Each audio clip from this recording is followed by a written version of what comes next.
Assalamualaikum warahmatullahi wabarakatuh. Halo teman-teman semua, bagaimana kabar kalian? Pastinya baik kan?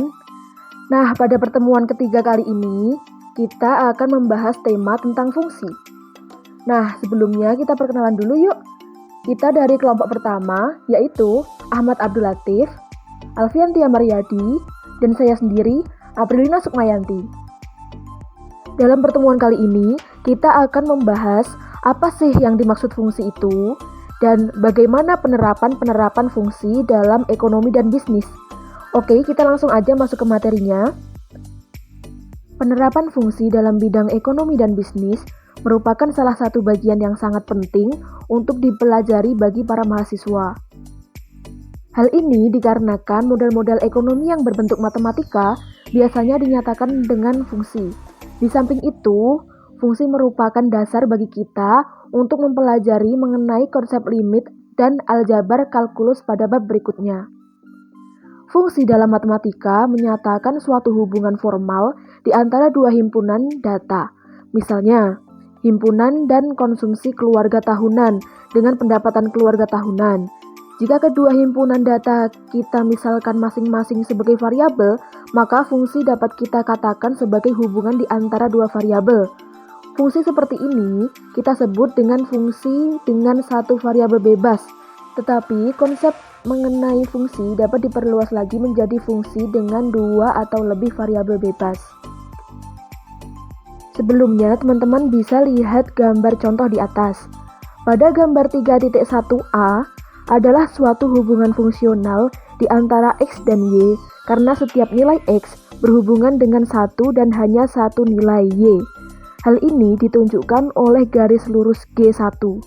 Selanjutnya, pada gambar B juga merupakan hubungan fungsional di antara X dan Y karena setiap nilai X berhubungan dengan satu dan hanya satu nilai Y yang unik, walaupun nilai Y di sini sama.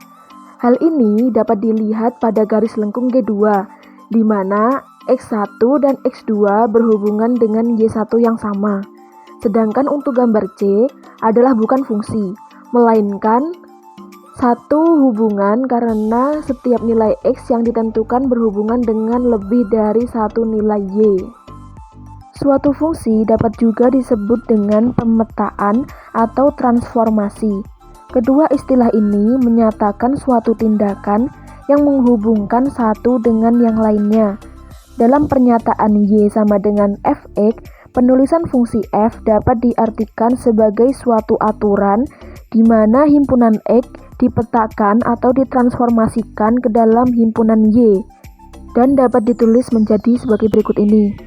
F.2x tanda panah Y, di mana tanda anak panah menyatakan pemetaan dan huruf F melambangkan aturan dalam pemetaan.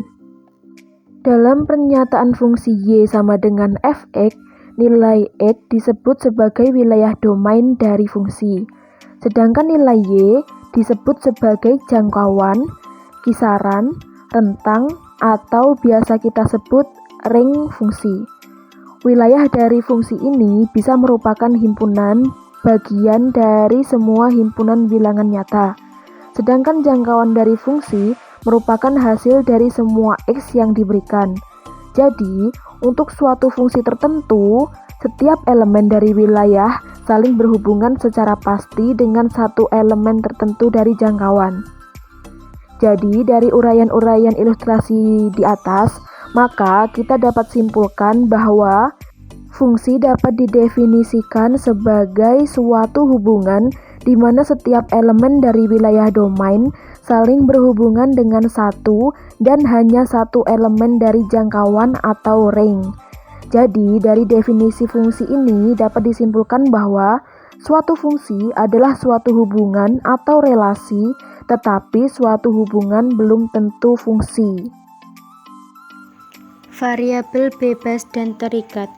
Pada pernyataan fungsi Y sama dengan Fx, variabel yang mewakili nilai-nilai dominan disebut sebagai variabel bebas atau independent variable, dan variabel yang memiliki nilai-nilai range disebut sebagai variabel terikat atau dependent variable. Nilai-nilai dari variabel bebas ini dapat ditentukan secara bebas oleh analisis dalam suatu masalah, sedangkan nilai-nilai dari variabel terikat hanya tergantung dari variabel bebas tadi. Sistem koordinat Kartesius. Sistem koordinat Kartesius adalah sistem koordinat yang menetapkan setiap titik secara unik dalam bidang dengan serangkaian koordinat numerik yang merupakan jarak yang bertanda titik dari dua garis berorientasi tegak lurus tetap, diukur dalam satuan panjang yang sama. Sistem koordinat Kartesius. Setiap garis referensi disebut sumbu koordinat atau hanya sumbu jamak dari sistem, dan titik di mana mereka bertemu adalah asalnya. Pada pasangan terurut 0,0, koordinat juga dapat didefinisikan sebagai posisi proyeksi tegak lurus dari titik kedua sumbu yang dinyatakan sebagai jarak yang ditandatangani dari titik asal. Pada gambar tersebut dinamakan dengan bidang koordinat atau bidang Kartesius, di mana bidang tersebut terbagi menjadi 4 kuadran. Kuadran pertama mencakup himpunan pasangan urut dengan nilai-nilai positif untuk sumbu X dan sumbu Y. Kuadran 2 terdiri juga dari himpunan pasangan urut dengan nilai positif pada sumbu Y dan nilai negatif pada sumbu X. Kuadran 3 terdiri dari himpunan pasangan urut dengan nilai negatif pada kedua sumbu baik X maupun Y. Dan kuadran keempat terdiri dari himpunan pasangan urut dengan nilai positif pada sumbu X dan nilai negatif pada sumbu Y. Pada gambar tersebut, titik A terletak pada kuadran 1, titik B pada kuadran 2, titik C pada kuadran 3, dan titik D pada kuadran 4. Fungsi dengan satu variabel bebas. Pernyataan fungsi Y sama dengan F dalam kurung X adalah menyatakan suatu hubungan fungsional di mana variabel bebas adalah X dan variabel terikat adalah Y. Fungsi seperti ini hanya terdapat satu variabel terikat.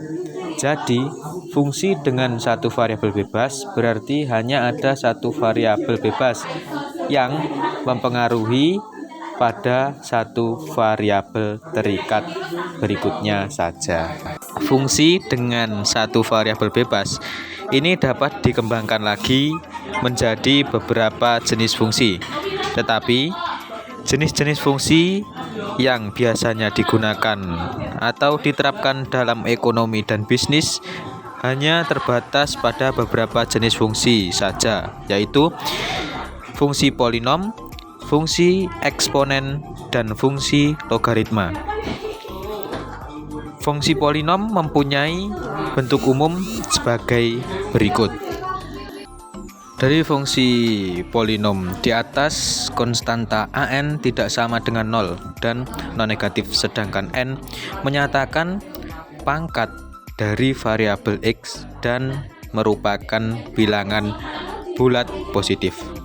Fungsi polinom ini dapat terdiri dari fungsi konstanta, fungsi linier, fungsi kuadrat, fungsi pangkat 3, dan seterusnya sampai pada fungsi n. Sebenarnya konsep fungsi dapat diperluas lagi menjadi fungsi dengan 2 atau lebih variabel bebas, dan ini dapat dinyatakan dalam bentuk umum. Jadi, fungsi dengan 2 atau lebih variabel bebas adalah suatu fungsi yang menyatakan bahwa terdapat 2 atau lebih variabel bebas yang memengaruhi pada suatu variabel terkaitnya. Fungsi semacam ini sering disebut dengan fungsi multivariat. Fungsi polinomial dengan 2 atau lebih variabel bebas dapat berbentuk linier atau non-linier terhadap masing-masing variabel bebas. Misalnya suatu fungsi yang mempunyai bentuk sebagai berikut. Y sama dengan A1X1 plus A2X2 plus sampai AN XN. Aturan-aturan yang digunakan untuk menentukan tingkat direct dari suatu fungsi polinomial dengan dua atau lebih variabel bebas adalah sebagai berikut. 1.